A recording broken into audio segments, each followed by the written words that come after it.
초대교회 첫 번째 설교 사도행전 2장 14절부터 좀 오늘 내용을 나눠야 되겠다 그런 생각했습니다.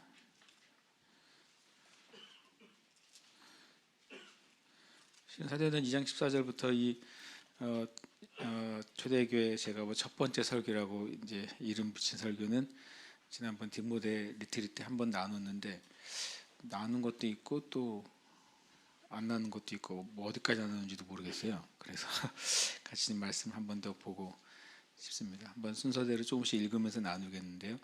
14절부터 15절까지 먼저 함께 읽겠습니다. 베드로가 11사도와 함께 서서 소리를 높여 이르되 유대인들과 예루살렘에 사는 모든 사람들아 이 일을 너희로 알게 할 것이니 내 말에 귀를 기울이라. 때가 제3시니 너희 생각과 같이 이 사람들이 취한 것이 아니라. 아멘. 저희 이 일에 대해서 알린다고 말했어요. 이 일은 사도행전 2장 1, 2, 3절에 나타난 이제 성령 세례의 어떤 현상들이죠. 성령 세례를 받은 그 120명의 그 마가의 다락방에 있던 하나님의 사람들은 그들이 이제 급하고 강한 바람 같은 소리를 들었고, 그리고 또 불의 혀 같은 것이 각 사람의 이마에 있는 것을 보고 느꼈고, 그리고 그 이후에 각자가 성령께서 말하게 하심을 따라 각각 다른 나라의 언어로 하나님의 놀라운 일들을 찬양하기 시작했잖아요. 그래서 그들이 이제 그 마가의 다락방으로부터 어느 때인가 나와서 이제 솔로몬 생각에서 그 절기 때 온 수많은 사람들에게 각자의 그 언어로 예수 그리스도의 부활의 은혜를 이제 선포한 것이죠. 그러니까 그것이 말한 이 일입니다. 사람들이 처음에는 놀라고 신기해하고 그리고 또 당황스러워하고 결국에는 이제 미쳤다고 조롱하고 거기까지 이르게 되죠. 그러니까 그것으로부터 이제 설교가 시작이 됩니다. 이 일, 그 이 일은 사도 베드로가 뭐라고 설명하고 있다고 그랬습니까? 16절에 보면 이는 곧 선지자 요엘을 통하여 말씀하신 것. 그들이 이제 보고 있는 솔로몬 행각이라고 우리가 알 수 있는 그곳에 있는 수많은 디아스포라 유대인들이 오순절의 절기를 지키러 온 유대인들이 보고 있는 이 특별한 현상, 그것은 전에 없던 일이 아니라 이미 요엘서에서 예언하고 있는 그 일이 성취된 것이다. 정확히는 요엘서 2장 28절에서 32절까지 성령이 임하시는 것에 대한 명확한 예언이죠. 그 예언이 성취된 것이라고 말했어요. 그러면 저번에 이제 잘 보셨는지 그 24시간 예배를 우리가 제정신으로 했는지 알기 위해서 설교가 어디서 끝난다고 그랬죠? 설교가 끝나는 절수가 어디예요? 이 베드로의 설교가 어디서 끝납니까? 36절 맞습니다. 36절에 제정신으로 예배를 드리셨군요. 그래서 하니라라고 했으니 거기서 끝난다고 했어요. 그런데 말한 이 일에 대한 설명, 이 사도 베드로가 참 놀라운데, 이 일은 아까 말한 것처럼 요엘서 2장에 나와 있는 앞으로 성령이 임할 것이라는 것에 대한 예언이 성취된 것이 이 일인데, 이 일에 대한 설명의, 이 일에 대한 결론은 몇 절입니까? 32절 33절 한번 보십시오. 사도행전 2장 32절 33절 읽겠습니다. 시작. 이 예수를 하나님이 살리신지라 우리가 다 이 일의 증인이로다. 하나님이 오른손으로 예수를 높이심에 그가 약속하신 성령을 아버지께 받아서 너희가 보고 듣는 이것을 부어주셨느니라. 이해되시죠? 너희가 뭐라고요? 보고 듣는 이것. 그러니까 다시 또 이것이 어디에 나와 있어요? 위에 나와 있는 이 일이죠. 그죠? 이 일. 이 말씀을 제일 잘 이해할 사람이 우리 교회 한 명 있잖아요. 무조건 손가락으로 이거 this 야, 이거는 하진이 설교네. 이것을 설명했잖아요. 이거 혹시 유튜브에 나가면 아무도 이해 못하고 여러분만 이해할 것 같아. 이거 큰일이네. 저도 이거잖아요. 저도. 야, 공평해요. 저도 이거고 뭐 엄마 아빠도 이거고 다 이거니까. 어쨌든 이 일을 설명한 거예요. 그거 까먹지 마시라고. 성경에는 제가 이 얘기를 우습게 하냐면, 성경에는 뭔가를 시작하면 딱 진짜 말하려고 하는 내용이 정확하게 결론이 있어요. 그걸 어떻게 해야 돼요? 찾아봐야 돼요. 결론이 어디서 나는가. 예를 들어서 이 일을 해놓고 옆에 16절이라고 표시해놓고 또 어딜 표시해야 돼요? 33절을 표시해 놓으면 지금 이런 현상에 대해서 사도 베드로가 설명을 시작한 거예요. 우리 이제 전에 이거 설교로 우리가 읽는데 사도 베드로는 사람들에게 이 오순절의 놀라운 일을 설명하는데 그것은 미리 구약에 예언된 요엘서의 예언이었다라고 말하고 그 예언의 성취는 어떻게 이루어진 것이다? 바로 하나님이 예수 그리스도를 통해서 이 땅에 성령을 뭐라고요? 주신 사건이다. 이렇게 결론을 맺는 거죠. 요엘서에서 시작해서 누구로 결론을 맺어요? 하나님과 예수 그리스도로 결론을 맺어요. 이런 표현 있잖아요. 이제 조롱적인 말이자면 답정너 있잖아요. 성경은 다 답정너예요. 성경은 답은 다 하나님이에요. 제 말이 맞죠? 어떤 진리에 대해서, 어떤 역사에 대해서, 어떤 관점에 대한 실은 답은 하나님 외에는 있을 수가 없어요. 성경은. 만약에 하나님 외에 다른 답이 나오면 성경이 아닌 거예요. 어렸을 때 교회 학교 다닐 때 성경 퀴즈 하면 모르겠으면 손 들고 무조건 하나님 아니면 예수님을 얘기하면 맞을 때가 확률이 높아요. 틀린 게 아니잖아. 그래서 모르면 손 들고 예수님 그랬어요, 나는. 그러면 가끔 이제 전사님이 이제 그만하라고 그럴 때가 있었어요. 저한테 무조건 그거만 얘기하니까 이제 그만해도 된다고 그랬는데 이 답은 제가 이걸 보면서 이 베드로가 왜 굉장히 어떻게 보면 치밀하면서도 끝까지 이 모든 일에 대한 결론을 이 33절이 중요해요. 하나님이 오른손은 예수를 높이심에 제가 초대교회 설교의 핵심은 어디에 있다? 부활에 있다 그랬어요. 부활이요. 진짜 다 부활에 있습니다. 32절이 이 예수를 하나님이 살리신지라 우리가 그 증언이다. 심지어는 우리는 십자가의 증인이에요 라는 말을 안 해요. 우리는 뭐의 증인이다? 부활의 증인이라고 그래요. 사도들이. 우리는 부활의 증인입니다. 왜냐하면 십자가에 예수님이 죽으신 것은 온 예루살렘 사람들이 다 봤잖아요. 로마 군인도 보고 다 봤어요. 그렇지만 예수님이 부활하신 것을 진짜 보고 40일 동안 같이 있었던 증인들은 누구예요? 사도들이에요. 그 사도들은 십자가의 증인이 아니라 부활의 증인이 되는 거예요. 그들은요. 그러면서 우리가 이 일의 증인이고 33절 하나님이 오른손으로 예수를 높이시고 그가 약속하신 성령을 아버지께 받아서 너희가 보고 듣는 이것을 부어주셨느니라. 이 약속을 언제 하셨어요? 사도행전 1장에서 하시잖아요. 몇 날이 못되어 너희가 성령으로 세례를 받으리라. 아버지께서 약속하신 그것을 받게 될 것이다. 그래서 부어주셨네라고 해서 이것이 32절 33절이 14절에서 시작된 베드로의 1차 결론이에요. 근데 설교는 어디서 끝난다고요? 설교는 36절에서 끝나죠. 이제 놀랍게도요. 이 많은 14절에서 33절까지는 오순절에 일어난 예언의 성취를 설명해요. 근데 결론은 오순절로 안 맺어요. 절대. 결론을 뭐로 맺어요? 내가 말했잖아요. 답정너라니까요. 34절, 35절, 36절 한번 같이 읽어볼까요? 시작. 다윗은 하늘에 올라가지 못하였으나 친히 말하여 이르되 주께서 내 주에게 말씀하시기를 내가 내 원수로 내 발등상이 되게 하기까지 너는 내 우편에 앉아 있으라 하였도다 하였으니 그런즉 이스라엘 온 집은 확실히 알지니 너희가 십자가에 못 박은 이 예수를 하나님이 주와 그리스도가 되게 하셨느니라. 이게 결론인 거예요. 오순절로 시작해서 오순절의 현상을 요엘의 말씀과 시편 16편의 말씀을 가지고 설명을 합니다.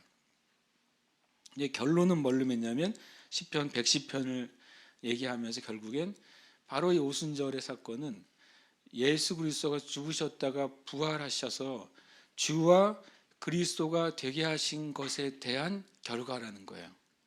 결국에는 복음을 이제 고백하는 거죠. 오순절의 사건을 시작해서 결국엔 예수 그리스도가 누구라고요? 주와 그리스도다.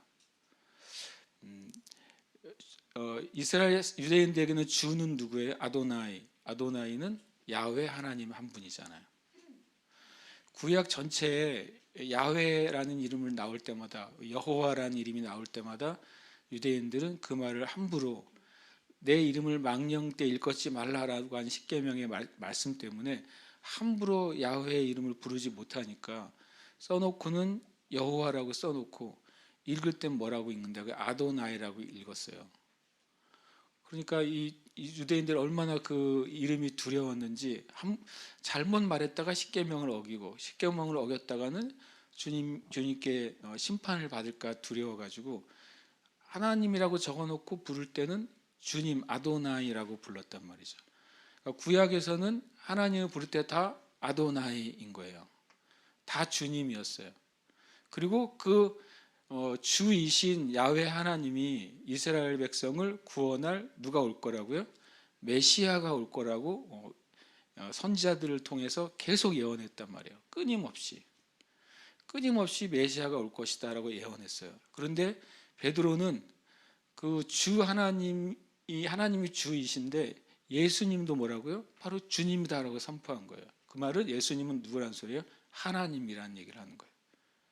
예수님이 하나님이시고, 그 다음에 그리스도가 뭐예요? 그리스도가 구약의 메시아가 히브리어로 구원자가 메시아라면 신약의 헬라어 그리스어로 메시아는 뭐예요?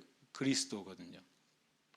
예수님이 그리스도다 그러면은 예수님은 굉장히 이중적인 거예요. 이 표현에 의하면 구약에 우리가 주라고 고백했던 하나님이 바로 예수 그리스도도 바로 하나님이시고, 예수 그리스도 자신이 구약 전체에서 오시리라고 한 그 구원자 메시아가 바로 예수님이다. 이 두 단어는 엄청 핵심 단어가 되는 거죠. 구약과 신약을 실은 구약과 신약의 주와 구원자가 예수님이라는 사실을 명확하게 이제 선포한 것이죠. 이것은 36절은 초대교회의 선포예요. 주는 그리스도시요 살아계신 하나님의 아들입니다라는 이 베드로의 첫 번째 버전이면 이게 이제 2.0 버전이죠. 예수님이 주와 그리스도가 되셨다라고 말씀하는 거죠. 이것으로 이 사도 베드로의 설교가 딱 끝나요. 그러니까 이 현상으로 시작해가지고 사람들이 다 보고 듣고 있는 사실이죠. 그리고 예수님이 실은 이제 십자가에 죽으시고 부활하시고 승천하신 것까지가 이제 50일 전의 사건이니까 이 설교를 듣는 사람 대부분이 예수님을 실은 육적으로 보았던 사람들이 대부분일 거란 말이에요. 그들에게 이제 선포한 설교가 결론은 그가 바로 주가 그리스도다. 사람들이 다 알고 있는 사실로부터 시작을 합니다. 실제 현대 그 당시에 이제 현재 사는 사람들이 예수님을 보고 알았잖아요. 그 중에 많은 사람들이 예수님의 치유와 설교를 들었잖아요. 어쩌면 많은 회중 가운데 예수님께 실제로 치유를 받은 사람이 거기에 있었을 가능성도 꽤 있죠. 그러니까 누구나 인정하는 사실로 시작합니다. 그 다음에 유대인이면 인정하는 구약의 말씀으로 설명하고요. 그러니까 지금 설교가 왜 설득력이 있냐면 모르는 얘기를 한 게 아니에요. 다 알고 보았던 그 예수를 얘기하는데 그 예수에 대해서 설명하기를 유대인이라면 다 알고 있는 구약의 성경을 가지고 설명하는 거죠. 다 알고 있는 사건, 다 알고 있는 말씀으로. 결론은 바로 예수 그리스도가 구약에서 말씀하신 그 메시아고 예수 그리스도가 바로 하나님이시다. 이 말이 딱 전해졌을 때 37절에는 마음에 찔렸다 그랬어요. 찔렸다는 소리는 뭐예요? 그렇게 생각 안 하고 있었다는 거죠. 그렇게 생각 안 하고 있었는데 베드로의 설교를 듣고 나니까 그게 사실이라고 깨닫게 되니까 자기가 그동안 예수님에 대해서 저주하는 말을 하고 이 중에 많은 사람들이 회중들이 그때 완전히 선동이 돼가지고 십자가에 못 박아라 그랬을 거 아니에요.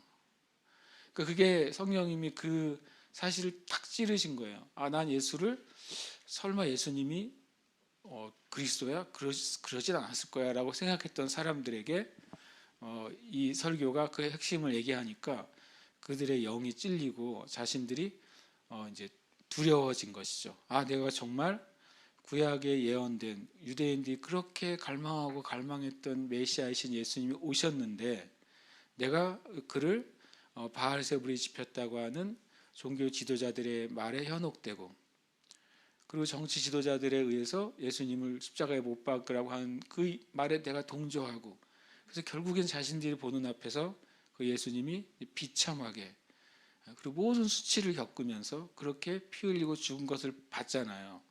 그러니까 이 양심의 영에 그 말이 찔리게 되고 성령께서 진리가 그들의 영에 정말 좌우의 날성 검처럼 그들의 혼과 영과 관절과 골수 찔러 쪼개버린 거죠. 그러니까 그들의 마음이 하나님 앞에 다 드러나니까 두렵게 되었어요. 그러니까 이 설교가 그런 의미에서 엄청 강력한 성령님이 사용하신 정말 메시지가 되는 거죠. 그리고 이 베드로의 설교 가운데 되게 중요한 것 중에 하나는 이 예수님에게 일어난 사건, 또 예수님을 통해 일어난 사건, 그리고 이 요엘서의 예언이 성취된 모든 사건의 주체가 누군지를 베드로는 계속 반복해서 얘기해요. 그 주체가 누구냐면 하나님이신 거예요. 한번 찾아볼까요? 사도행전 2장 17절에서 20절까지 21절까지는 요엘의 예언인데 거기에 주체, 주어가 누구예요? 17절 처음에 뭐라고 써 있습니까? 하나님이 말씀하시기를. 그리고 주어가 누구예요? 내가죠. 누가 부어주는 거예요? 내가 부어줄 거예요. 그리고 18절에도 내가 내 영을 부어줄 거예요. 그렇죠. 19절도 내가 징조를 베풀 거예요. 그렇죠. 그리고 21절 누구든지 주의 이름을 부르는 자는 구원을 받으리라. 요엘서를 읽는 당시에는 주의 이름은 오직 하나밖에 없어요. 누구요? 야훼 하나님이잖아요. 주의 이름을. 그런데 이것을 주의 이름, 하나님의 이름을 몇 절에서요? 36절에서 그 하나님이 너희가 내 이름을 부르면 구원받을 거야. 그러셨던 하나님이 그 하나님이 누구를요? 예수님을 주로 예수님을 메시아로 어떻게 했다고요? 삼으셨다는 거예요. 그러니까 이제 누구의 이름을 부르게 된 거예요? 예수 그리스도의 이름으로 구원받게 되었다라고 말하는 거죠. 어쨌든 그걸 다 이루신 분은 누구시다? 하나님이신 거예요. 그래서 복음의 주체는 하나님이에요. 이 굉장히 중요한 진리입니다. 복음의 주체는 하나님이에요. 하나님이 예수 그리스도를 통해서 우리를 구원하신 거예요. 이게 복음의 중요한 진리가 됩니다. 그러면서 다시 설명하면서 22절에 보면 이렇게 되어 있습니다. 예수님의 공생에도 표현을 이렇게 합니다. 22절 말씀 같이 읽어볼까요? 시작. 이스라엘 사람들아 이 말을 들으라. 너희도 아는 바와 같이 하나님께서 나사렛 예수로 큰 권능과 기사와 표적을 너희 가운데서 베푸사 너희 앞에서 그를 증언하셨느니라. 예수님이 행하신 큰 권능과 기사와 표적, 그것의 주체가 누구라고요? 하나님이라고 명확하게 말합니다. 그렇죠. 하나님이 예수님에게 성령을 부으셔서 행하신 일이에요. 하나님이 그를 증언했어요. 뭘로요? 바로 예수 그리스도가 하나님이 보낸 구원자라는 사실을 증언하신 거예요. 바로 예수 그리스도가 구약에 예언된 유일한 메시아라는 사실을 증언하셨어요. 누가요? 하나님이 증언하신 거예요. 이것도 복음서에 나타난 예수 그리스도의 모든 사역의 주체도 사도 베드로는 놀랍게도 하나님이 하신 일입니다라고 명확하게 얘기합니다. 이게 왜 중요하냐면 이 이야기를 듣는 사람들이 유대인들이잖아요. 그러니까 유대인들은 그냥 예수가 한 일이라고 생각했어요. 예수가 특별한 일을 하네. 그래서 소문이 뭐야? 예수가 그 선지자인가? 특별한 선지자인가? 예수가 엘리야인가? 이런 식으로 소문이 돌았는데 이 베드로는 말한 것, 이것은 하나님이 예수님을 통해 하신 일이다. 하나님이 하신 일을 너희가 뭐 한 거예요? 의심하고 폄훼하고 거절하고 거부하고 그리고 그것을 모욕한 거예요. 결국엔 예수님에 대해서 거절한 것은 너희가 하나님이 하신 일을 거절한 거야. 예수님의 역사를 부정한 것은 너희가 하나님을 부정한 거야. 이 말이 이게 스며들어 있는 거예요. 그 예수님 단독적으로 하신 게 아니라 하나님이 하신 일이라니까 이 말을 듣는 순간 사람들의 영에 정말 그렇다면 이건 자기는 유대인들이 정말 싫어하는 거, 하나님에게 잘못 보이는 거잖아요. 그 일을 하고 있었다는 사실을 깨닫게 되는 거죠. 23절 읽어볼까요? 시작. 그가 하나님께서 정하신 뜻과 미리 아신 대로 내준 바 되었거늘 너희가 법 없는 자들의 손을 빌려 못 박아 죽였으나. 이것도 뭐라고요? 하나님이 정하셨다는 거예요.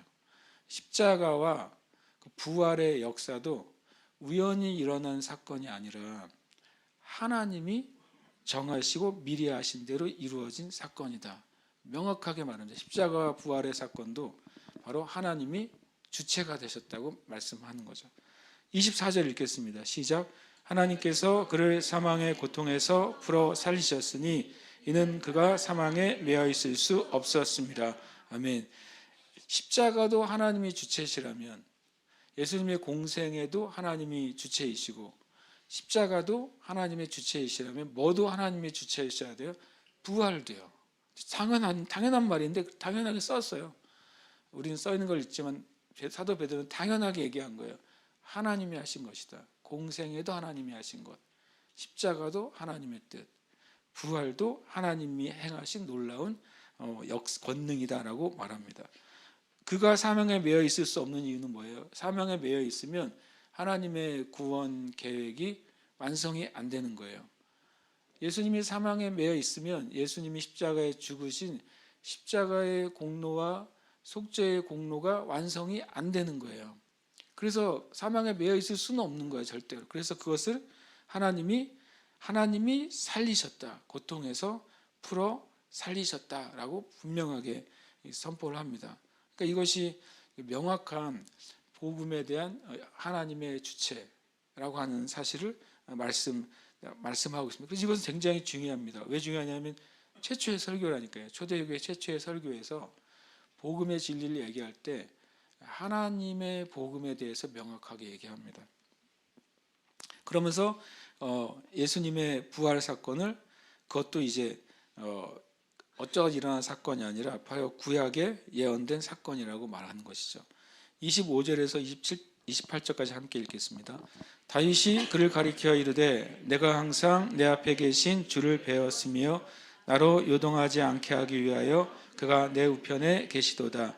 그러므로 내 마음이 기뻐하였고 내 혀도 즐거워하였으며 육체도 희망에 거하리니 이는 내 영혼을 음부에 버리지 아니하시며 주의 거룩한 자로 썩음을 당하지 않게 하실 것이미로다. 주께서 생명의 길을 내게 보이셨으니 주 앞에서 내게 기쁨이 충만하게 하시리로다 하였으므로. 시편 16편은 다윗의 시입니다. 시편 16편은 다윗이 많은 적들로부터 쫓길 때 하나님께 탄원했던 탄원시, 그리고 하나님이 구원하실 걸 믿은 믿음의 고백이 시예요. 다윗이 쓴 시를 가지고 25절은 뭐라고 말하는데 다윗이 누구를 가리켰다고요? 예수님을 가리켜서 말했다 이렇게 말합니다. 다윗이 사도 베드로가 그냥 처음에 사도 보궐선거 할 때도 그냥 말씀 갖다 딱 붙여놓고 말한 것처럼 여기서도 뭐 특별한 설명이 없어요. 그냥 시편 16편 8절에서 11절을 인용하면서 그냥 이것은 다윗이 부활하신 예수 그리스도, 십자가에서 죽으셨다가 음부에 내려갔다가 부활하신 예수 그리스도, 이 24절을 설명하는 거예요. 예수님이 사망의 고통에 있다가 하나님에 의해서 살아난 사건을 사도 베드로는 시편 16편 말씀이 바로 그 사건이다. 예수님이 부활하신 사건을 설명하고 있다고 말해요. 그래서 다윗이 그를 가리켜 이르되 내가 해서 여기서 나는 다윗이 아니라 누구라는 소리예요? 누구라는 소리? 이거 잘 보세요. 여기서 내가 누구인 거예요? 내가 헷갈리죠 갑자기. 앞에 보면 다윗이 그를 가리켜 이르되 그랬어요. 다윗이 그를 가리켜 이르되 내가 항상 내 앞에 계신 주를 배웠으며, 여기서 내가는 예수님인 거예요. 16편에서는 내가가 다윗인데 다윗의 시를 인용하고 있는 베드로의 인용은 여기서 내가 누가 된다고요? 예수님이 되시고 내 앞에 계신 주가 누구예요? 하나님 아버지가 되시는 거예요. 이 상황은 예수님이 음부에 있는 상황으로 다윗은 설명하는 거예요. 베드로가 설명하는 거예요. 음부에 빠진 예수님이 뭐라고 말하냐면 내가 항상 내 앞에 계신 하나님을 보고 있습니다. 내가 요동하지 않게 하기 위해서 그가 내 우편에 계십니다. 예수님이 십자가에서 죽으시고 음부에 떨어지셨지만 하나님이 계셨다는 거예요. 함께요. 이 놀라운 이야기잖아요. 실은 알고 보면. 그러면서 예수님이 고백합니다. 내 마음이 기뻐하고 내 혀도 즐거워하고 육체도 희망에 거하리니 이는 내 영혼, 누구의 영혼이요? 예수 그리스도의 영혼을 음부에 버리지 아니하시고 주의 거룩한 자로 썩음을 당하지 않게 하실 거다. 누가요? 하나님 아버지가요. 엄청난 얘기를 사도 베드로가 하고 있습니다. 그러면서 여기서 주께서는 누구예요? 하나님 아버지가 생명의 길을 나에게, 내가 누구예요? 예수님이요. 에게 보이셨으니 주 앞에서 내게 기쁨이 충만하게 하시리로다 하였으므로, 지금 24절을 설명하기 위해서 25, 26, 27절, 28절을 인용한 거예요. 이해되시죠? 예, 여러분 진짜 훌륭하십니다. 난 이해하는데 엄청 오래 걸렸는데 여러분이 지금 금방 이해하시네요. 그러니까 그러면서 형제들아 내가 조상 다윗에서 담대히 말할 수 있느니, 이게 부연 설명이에요. 다윗이 죽어 장사되어 그 묘가 오늘까지 우리 중에 있도다. 그러니까 시편 16편은 다윗 얘기가 아니에요 라고 말하는 거예요. 이게 다윗 얘기라면 다윗이 지금까지 어떻게 있어야 돼요? 살아 있어야 되는 겁니다 라고 말하는 거예요. 그러니까 시편 16편은 다윗이 하나님께 고백한 형식으로 되었지만 실제로 이것은 부활하신 예수님의 예언적 고백을 다윗이 한 것이다. 다윗이 이렇게 베드로가 이걸 자기가 한 말을 인용하고 인용을 다시 확증을 합니다. 다윗의 묘가 있습니까? 이건 한번 찾아보시면 성경에 다윗의 묘 얘기가 잘 안 나오는데 여기 나오고, 느헤미야에 살짝 진짜 영화 볼 때 샥 지나간 다음에 퀴즈 내는 것처럼 안 보여. 근데 한 절에 진짜 살짝 다윗의 묘가 예루살렘에 있다는 이야기가 나와요. 한번 그냥 찾아보시면 느헤미야 3장 말씀인데요. 느헤미야의 다윗의 묘가 나온다. 나올 필요는 없어 보이지만 나와요. 느헤미야 3장 16절. 자, 16절 함께 찾으셨습니까? 느헤미야 36절 읽겠습니다. 시작. 그 다음은 벳술 지방 절반을 다스리는 아스북의 아들 느헤미야가 중수하여 다윗의 묘실과 마주대한 곳에 이르고, 여기까지 다윗의 묘실이 나오죠. 느헤미야 때 느헤미야가 성벽을 회복하러 왔지만 성전 무너지고 다 해무졌는데 다윗의 묘실이 남아 있었어요. 그리고 그것이 성벽의 일부를 구성하고 있었어요. 그러니까 느헤미야 때 성벽을 52일 동안 다시 재건할 때, 이제 한 파트씩 나눠서 재건을 하잖아요.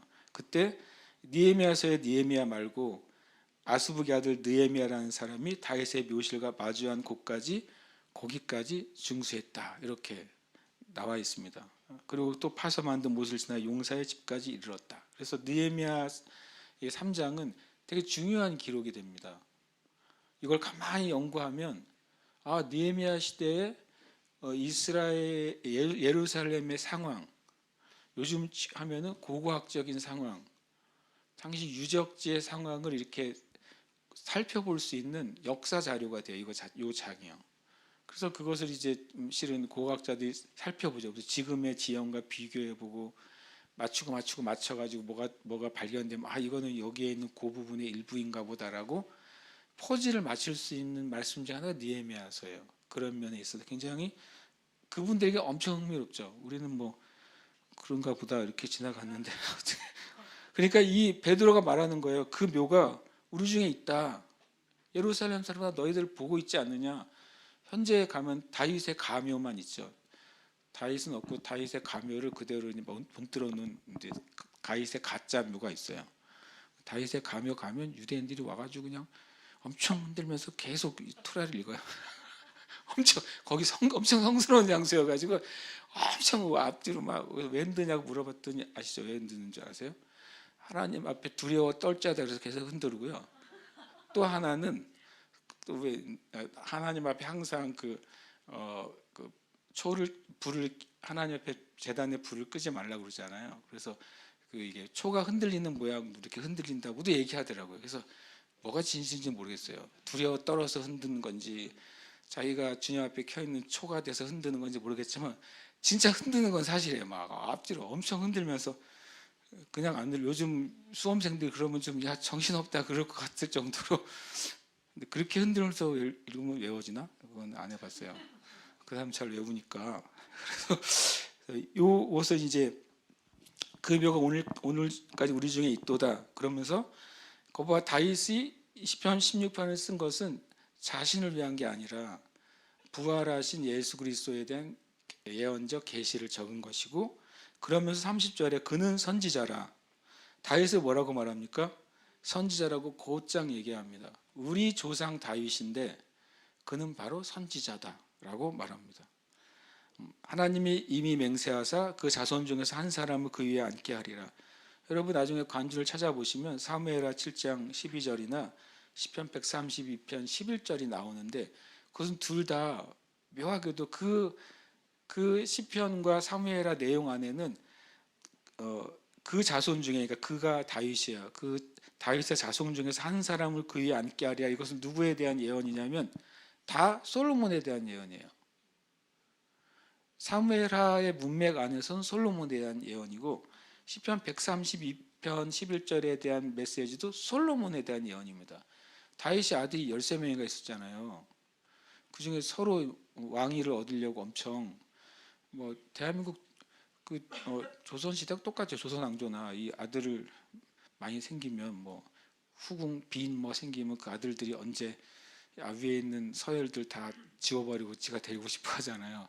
실은 그때도 그랬던 거나 마찬가지죠. 그러니까 아도니아가 어설프게 이제 다윗의 왕위를 차지하려고 다윗이 말년에 있었던 그 아내를 달라고 그랬다가 그것 때문에 단칼에 말도 안 되는 거를 이제 요구하잖아요. 밧세바에게. 그랬다가 이제 제단의 뿔을 잡았음에도 불구하고 죽습니다. 아도니아가. 그 다음에 나단이 이제 와가지고 이제 그 전에 이제 나단이 와서 솔로몬에게 약속한 말씀을 상기시킬 때 다윗이 죽기 전에 솔로몬을 말 그대로 이제 후계자로 점지하고 나중에 죽잖아요. 근데 그 말씀이 그 자손 중에서 한 사람은 그 위에 앉게 하리라는 것은 다 솔로몬에 대한 예언인데 이것을 사도 베드로는 누구에 대한 예언으로 그냥 갖다 붙여요? 예수 그리스도예요. 그런 대신 그러면서 그 앞에 뭐라고 말해요? 그는 뭐라고요? 선지자라. 이 말은 예언적인 말이라는 거예요. 이것은 영적인 계시지 단순히 솔로몬에 대한 후계를 낙점해주는 말로 끝나는 말이 아니라 그 당시엔 그것이 그 말이었어요. 근데 그 말은 거기서 끝난 게 아니라 다윗은 선지자로서 하나님의 성령에 의해서 앞으로 오실 메시아가 다윗의 후손으로 오실 것을 계시한 메시지다라고 말한 겁니다. 그러니까 성령 충만해지니까 막 머릿속에 이게 회로가 돌아가나 봐요. 그래가지고 정말 엄청난 계시의 말을 지금 설교 중에 쏟아내고 있는 겁니다. 그러면서 31절이 되게 재밌어요. 31절 같이 읽어볼까요? 시작. 미리 본고로 그리스도의 부활을 말하되 그가 음부에 버림이 되지 않고 그의 육신이 썩음을 당하지 아니하리라 하더니 이게 시편 16편 10절을 인용하고 있는데 시편 16편 10절은 다윗의 시인데 아까 말한 것처럼 그거를 뭐라고 표현해요? 미리 뭐 했다고요? 본고로. 이 베드로는 다윗이 뭘 미리 봤다고 그래요? 예수님의 음부로 떨어지신 그 일과 예수님의 부활을 봤다고 말합니다. 이거 베드로의 주장이에요. 베드로는 미리 보았기 때문에 뭐 하고 있다고요? 그의 부활을 시편 16편 10절에서 예언한 것입니다 라고 말했어요. 그러니까 정말 요즘 만약에 이런 식으로 설교하면 그 목사님 약간 너무 알레고리 아니면 너무 비유적인 설교 신천지 아니야 이럴 것 같아요. 제 말이 무슨 말인지 이해되시죠? 구약의 문장을 갖다 놓고 그냥 확 그냥 계시적으로 풀어서 말을 해버리면 그거 저기 성서 신학적으로 맞아요? 아니면 충분히 그럴 내용이잖아요. 그런데 이 사도 베드로가 시편 16편을 딱 갖다 놓고 그냥 이것은 다윗의 시인데 이것은 선지자인 다윗이 한 예수님에 대한 부활의 계시고 심지어는 다윗이 성령 안에서 미리 본 것이다. 미리 예수님의 죽으심과 부활을 보고서 쓴 거야. 라고 이제 엄청난 설교를 한 거죠, 실은요. 그러니까 유대인들이 아마 그때 충격을 받았을 것 같아요. 시편을 늘 읽었던 유대인들이 세상에 시편 16편이 그렇게 해석할 수도 있는 거야? 이렇게 됐을 것 같아요. 약간 이제 엄청난 제가 보기엔 충격을 받았을 것이다 라고 생각을 합니다. 이것도 제가 이런 식으로 설명을 하면 어떤 분들이 멍해지는 분이 있어요. 진짜로요? 이렇게 날 쳐다보더라고요. 내가 말한 게 아니라 베드로가 그렇게 말한 건데 베드로가 말한 걸 설명하는 것도 시간이 걸려요. 그리고 그게 이해되는 게 시간이 걸려요. 우리가 성경을 읽는데 성경이 말하는 방식으로 읽는 게 익숙하지가 않아요. 생각보다. 성경이 말하는 방식을 따라가면서 읽는 게 익숙하지가 않습니다. 그러면서 이제 이 예수를 하나님이 살리셨고 우리가 그것의 부활의 증인이고 하나님이 예수님을 살렸을 뿐만 아니라 뭐 하셨다고요? 오른손을 높이셨어요. 승천을 받잖아요. 승천한 사건은 단순히 예수님이 하늘로 떠오른 게 아니라 그분이 무엇을 위해 올라가셨다는 거예요? 성령을 우리에게 부어주기 위해서 올라가셨다고 말하는 거예요. 약속하신 성령을 아버지께 받아서 너희가 보고 있는 이것, 성령의 세례의 현상들, 성령의 세례의 권능들, 성령의 세례의 결과들을 부어 주셨다 이렇게 말합니다. 그다음에 결론은 이게 1차 결론이고 오순절에 대한 그리고 베드로가 말한 예수 그리스도에 대한 결론은 34, 35절, 36절이잖아요. 이건 또 더 저희가 한번 말했지만 정말 어나더 레벨의 계시예요. 34절 제가 이렇게 다윗은 하늘에 올라가지 못하였으나 그러니까 이건 다윗이 육적으로 뒤에 있는 것 친히 말하여 이르되라고 말한 게 시편 110편 1절이거든요. 시편 110편 1절을 쓸 당시에 다윗은 아직 육신으로 하늘에 올라가지는 못했어요. 그렇지만 뭐 했다는 거예요? 그것을 무엇인가를 보고서 쓴 글이 시편 110편이라고 누가 주장합니까? 베드로가 주장하는 거예요. 베드로가 다윗은 하늘에 올라가지 못하였으나 친히 다윗이 말했어요. 뭐라고 말했습니까? 이거 읽어볼까요? 시작. 주께서 내 주에게 말씀하시기를 내가 내 원수로 내 발등상이 되게 하기까지 너는 내 우편에 앉아 있으라 하셨도다 하였으니. 어렵죠. 근데 이제 맞는 말이에요. 하셨도다 하였으니. 이거는 110편을 한번 살짝 봐야 돼요. 이 110편은 제가 자주 얘기했던 거라 여기 많은 분들이 이게 일단 110편을 볼 때마다 신비롭다고 저는 늘 느낍니다. 시편 110편 1절인데요. 아까 인용한 그대로인데 한 번 더 읽어보겠습니다. 시편 110편 1절 시작. 여호와여 내 주께 말씀하시기를 내가 내 원수들로 내 발판이 되게 하기까지 너는 내 오른쪽에 앉아 있으라 하셨도다. 아멘. 우리가 이제 성경 퀴즈 하면 성경적으로 예수님이 지금 어디 계시죠? 답은 뭐예요? 하나님의 보좌 우편이죠. 하나님의 보좌 우편에 앉으신 사건은 만약에 역사적으로 한다면 우리의 차후 역사라면 어떤 사건 이후입니까? 죽으시고 부활하시고 승천하신 사건 이후죠. 자, 그걸 우리가 이제 성경 퀴즈로 가지고 있는 거예요. 만약에 시간으로 한다면 AD 30년이잖아요. 그러니까 서기 30년에 일어난 사건이 예수님이 하나님 보좌 우편에 앉혀지신 역사적인 사건이고 영적인 사건이잖아요. 그럼 다윗의 시는요 언제 쓰여진 거예요? 1000년도 넘었죠. 더 전 됐죠. 1000년 전에 무슨 얘기하고 있냐면 이 얘기하고 있어요. 내가 여기서 여호와께서 내 주에게 말씀하셨다고 했으니까 여호와는 내 주는 여호와는 아니죠. 이거 쓴 사람이 다윗이니까 다윗의 주라는 소리잖아요. 그럼 다윗은 누구를 주라고 하고 있는 거예요? 예수 그리스도예요. 저 옛날에 이걸 알았을 때 막 소름이 돋았어요. 다윗이 도대체 언제 사람인데 다윗이 여호와께서 나의 주에게 말씀하세요. 그것을 사도 베드로가 이렇게 이해한 거예요. 뭐라고 이해했어요? 말씀해 보시면 다윗은 하늘에 올라가지 못했지만 하늘에서 일어나는 어떤 일을 보아버린 거예요. 누구의 대화를 보아버린 거예요? 하나님과 예수님의 대화를 보아버린 거예요. 와, 엄청나잖아요.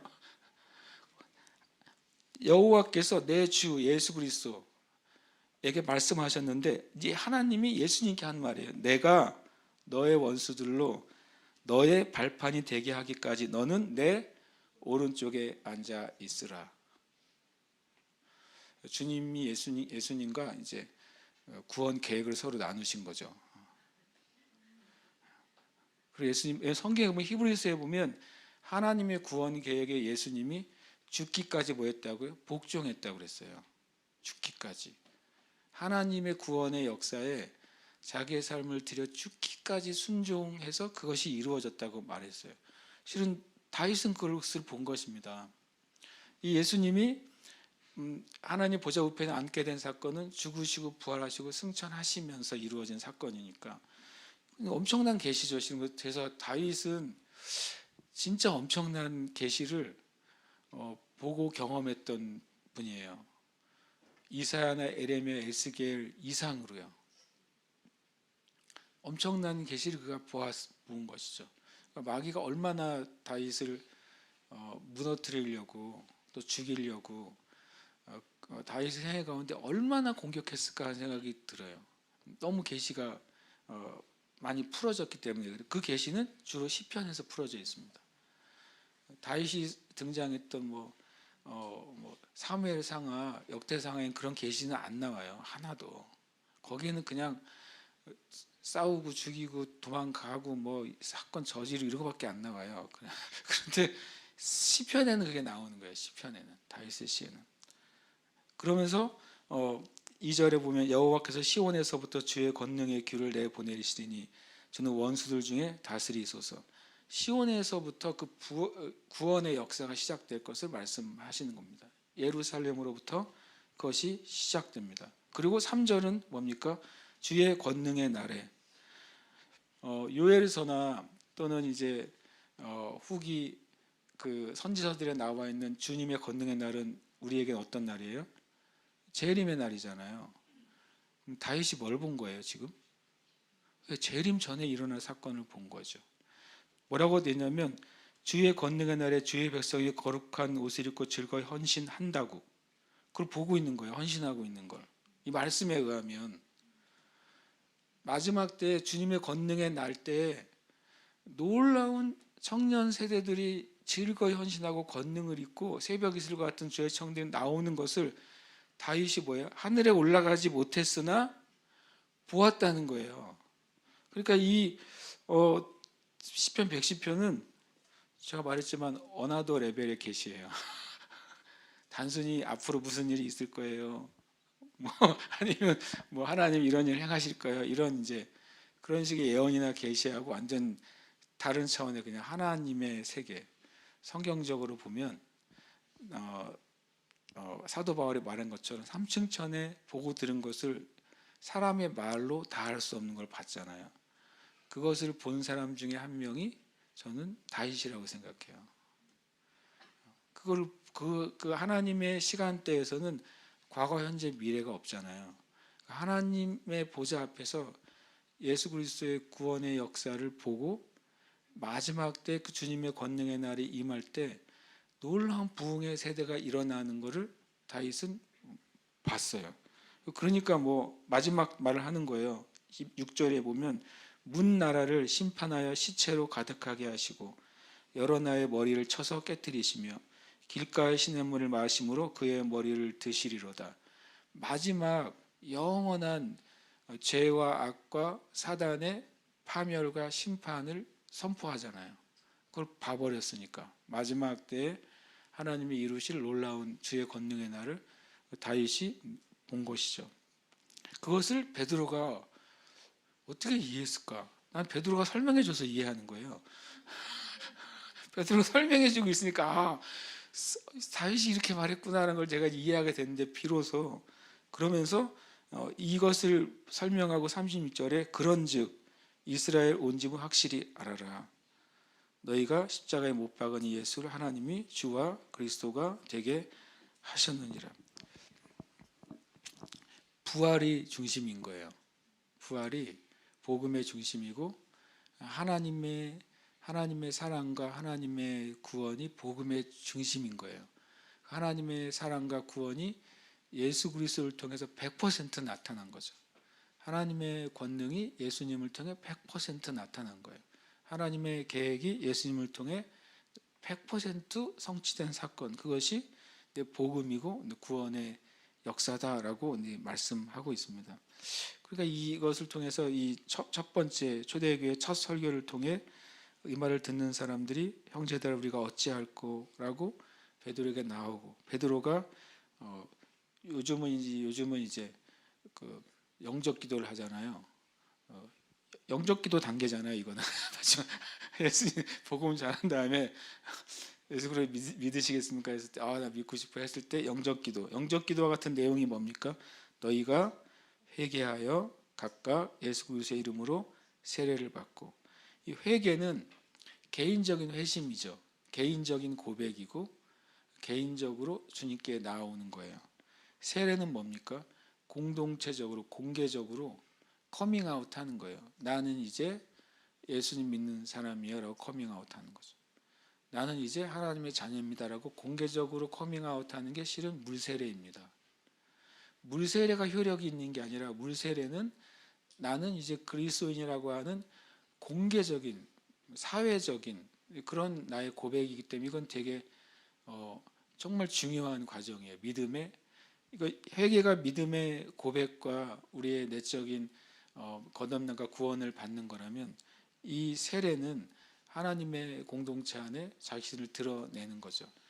지금은 세례 받는다고 위험하지 않지만 당시에 예수의 이름으로 세례 받는 것은 유대교로부터 출교 당하는 사건이고, 당시 사회에서 유대교에서 출교 당하면 변번한 직장이나 일거리나 삶에 있어서 보장이 제공되지 않는 상황인 거죠.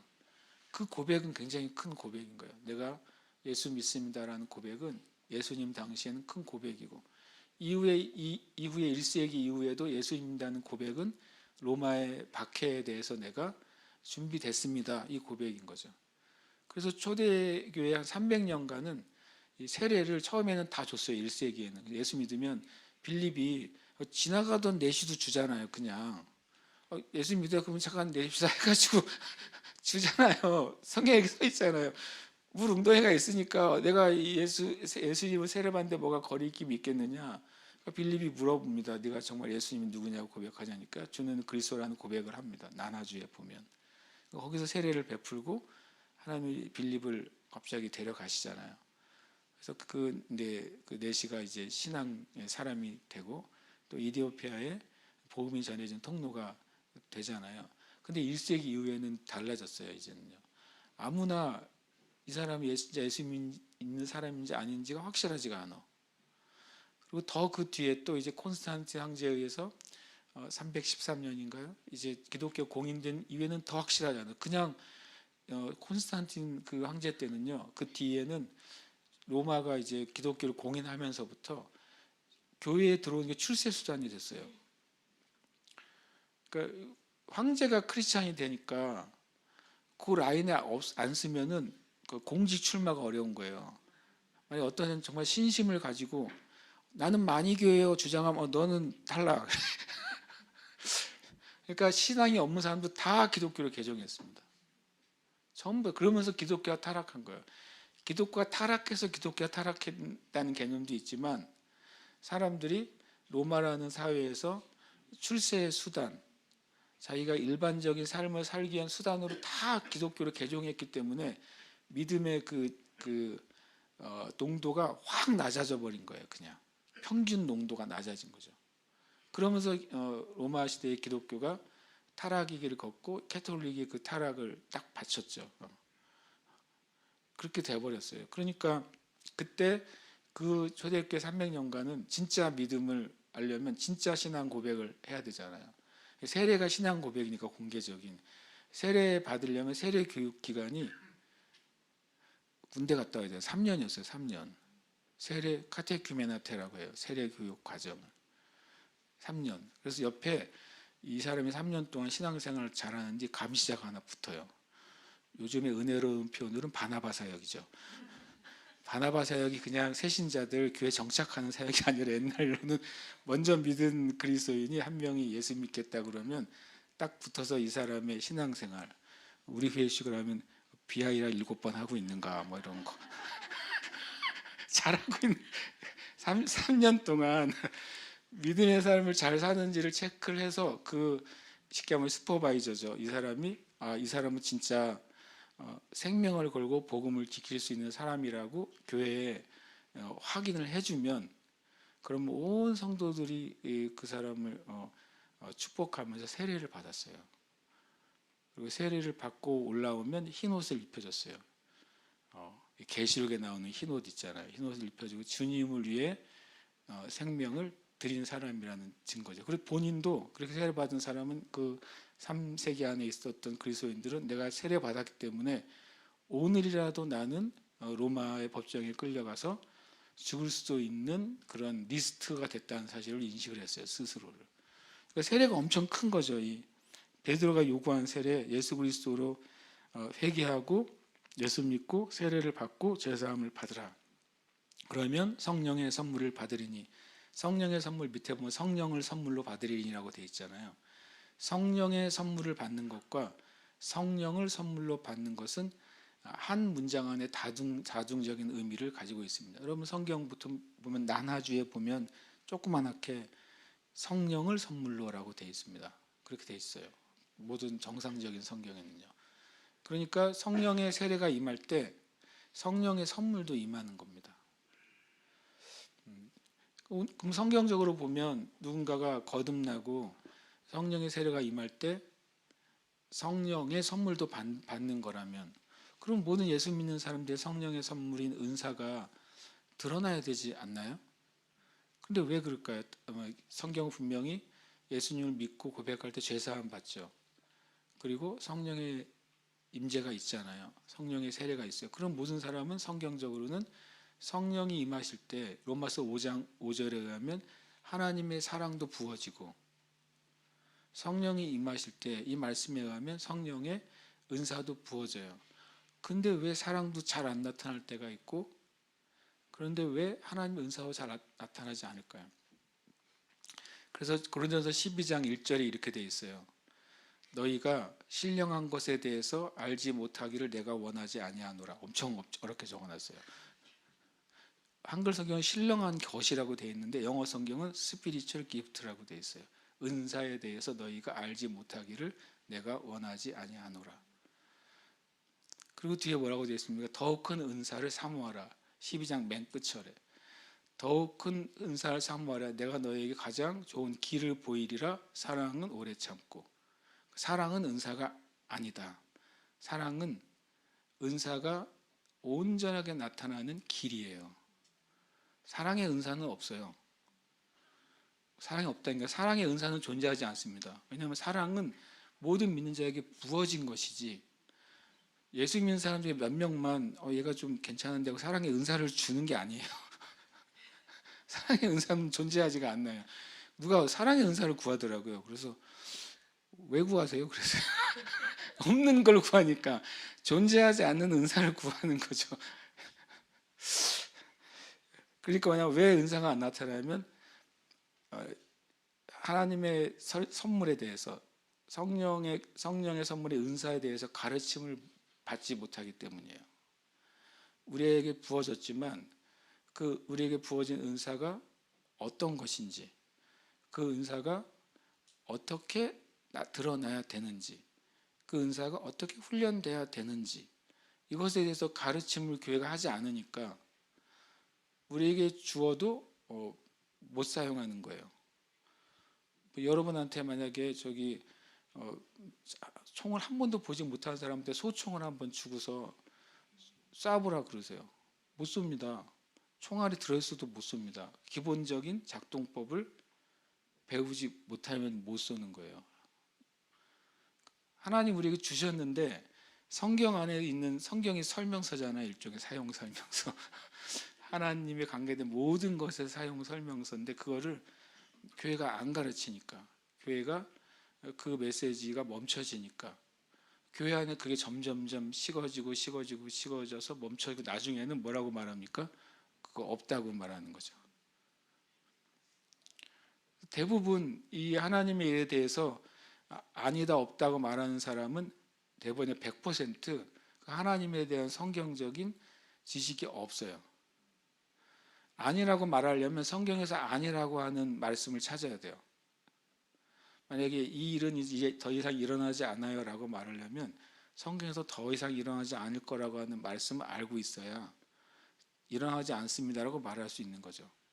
제가 성경에 사랑의 은사라는 건 없어요 라고 제가 주장하려면 성경에는 사랑은 은사라고 말한 적이 없다는 사실을 증명해야 될 거 아니에요. 성경 안에서. 만약에 성경에 사랑의 은사가 있다면 성경 안에 하나님이 또는 예수 그리스도께서 사도들이 사랑의 은사라는 것이 있다는 그 말씀을 내가 제시해야 될 거 아니에요. 결국에는 하나님이 주신 것이어도 하나님의 것은 말씀을 통해서만 나타나요. 말씀을 따라서만 역사해요. 그러니까 우리가 주님께 말하는 것은 너희가 내 안에 거하고 내 말이 너희 안에 거하면, 이건 엄청난 법칙이잖아요. 그러면 무엇인지 원하는 대로 구하라. 반대로 말하면 너희가 내 안에 거하지도 않으면서 기도하는 것은 안 이루어질 거야. 나의 진리가 너희 마음에 거하지도 않으면서 구하는 것은 이루어지지 않을 거라. 이 말하고 똑같잖아요. 그렇잖아요. 지짐이 양면이 있잖아요. 그러니까 양면 다 봐야지 한 면만 보면 안 되잖아요. 우리가 이 말씀을 저도 이제 계속 요즘 이제 이 사도행전에 좀 꽂혀가지고 작년에는 로마서만 매일 봤거든요. 올해는 사도행전을 매일 볼 것 같아요. 사도행전이 너무 위대하다. 역사도 위대하지만 거기에 숨겨져 있는 진리가 너무 위대하다고 제가 느낍니다. 저는 우리 교회가 로마서에서 말씀하는 참된 구원의 진리를 가진 교회가 될 뿐만 아니라 우리 교회가 사도행전에서 말씀하시는 진정한 성령의 역사, 그리고 진정한 복음의 역사가 나타나는 교회가 될 줄 믿습니다. 함께 이 시간 같이 기도하겠습니다. 이 사도 베드로가 마지막 말을 이렇게 맺습니다. 39절입니다. 39절 함께 읽고 기도하겠습니다. 함께 읽겠습니다. 이 약속은 너희와 너희 자녀와 모든 먼데 사람 곧 주 우리 하나님이 얼마든지 부르시는 자들에게 하신 것이라 하고. 아멘. 이 약속, 구원과 죄사함과 성령의 세례의 약속은 너희와 너희 자녀니까 이 메시지는 모든 유대인들아 라고 말했어요. 너희와 너희 자녀는 유대인들, 당시의 유대인과 이후에 있을 모든 유대인들도 이 구원의 약속, 죄사함의 약속, 성령 세례의 약속이 해당되는 것이죠. 그 다음에 저와 여러분은 어디에 있습니까? 모든 먼데 사람이 있는 거예요. 모든 먼데 사람, 곧 주 우리 하나님이 얼마든지 부르시는 자들에게도 뭐가 해당된다? 이 약속, 회개와 죄사함과 성령 세례의 약속에 해당된다. 저 여러분의 이름은 어디에 있습니까? 여기에 있죠. 주 우리 하나님이 얼마든지 부르신 자들 안에 저와 여러분이 있어요. 사도 베드로가 놀라운 설교를 한 겁니다. 이렇게 설교를 해놓고 고넬료 때 돼서야 사도 베드로도 진짜 하나님이 이방인들에게도 구원을 주셨네라고 깨달았어요. 제가 말해서 사도 베드로는 모르고 말을 해요. 근데 엄청난 진리를 말을 해요. 물론 나중에 깨달아요. 그런데 저는 이제 내 이름을 여기서 찾은 거죠. 나는 여기에 있는 거죠. 주 우리 하나님이 얼마든지 부르시는 자들 안에 내가 있구나. 우리가 있는 거예요. 대한민국의 교회도 여기에 있는 거예요. 사도 베드로가 교회가 시작될 때 선포한 하나님이 사도 베드로를 통해 선포하신 복음의 진리 안에 저도 여러분도 속해 있는 것이고, 그리고 얼마든지 부르신다고 했으니까 주님은 지금도 구원하시는 일을 계속하시고 지금도 부르시는 일을 계속 하시는 줄 믿습니다. 같이 시간 기도할 때 주님, 우리가 정말 복음의 사람이 되게 해주세요. 사도들이 부활의 증인으로 살았는데 우리도 예수 그리스도의 십자가와 부활의 증인으로 살기를 원합니다. 그리고 이 베드로의 선포처럼 이 약속, 예수 그리스도를 통해서 죄사함과 구원과 그리고 성령의 세례가 임하는 이 약속이 우리의 삶을 통해 우리가 만나는 그 구원이 필요한 영혼들에게 흘러가게 하시고, 특별히 우리가 예배하게 하신 이 땅 제주에 주님 가득하게 주시옵소서. 제가 지난번 제 설교를 듣다가 혼자서 다시 생각했어요. 나갈랜드 또 생각했어요. 나갈랜드 100% 예수 믿는 사람 100% 도시 나갈랜드. 그래서 주님, 누가 그렇게 기도하면 너무한 거 아니냐고 그러지만 주님이 하나 보여주셨으니까 그냥 주님이 제주 땅이 이 대한민국에서 정말 예수 믿는 사람으로 충만한 땅 되게 해주세요. 우리가 주님께 우리 자신이 복음의 사람, 이 땅이 복음의 땅이 되도록 함께 합심해서 기도하겠습니다.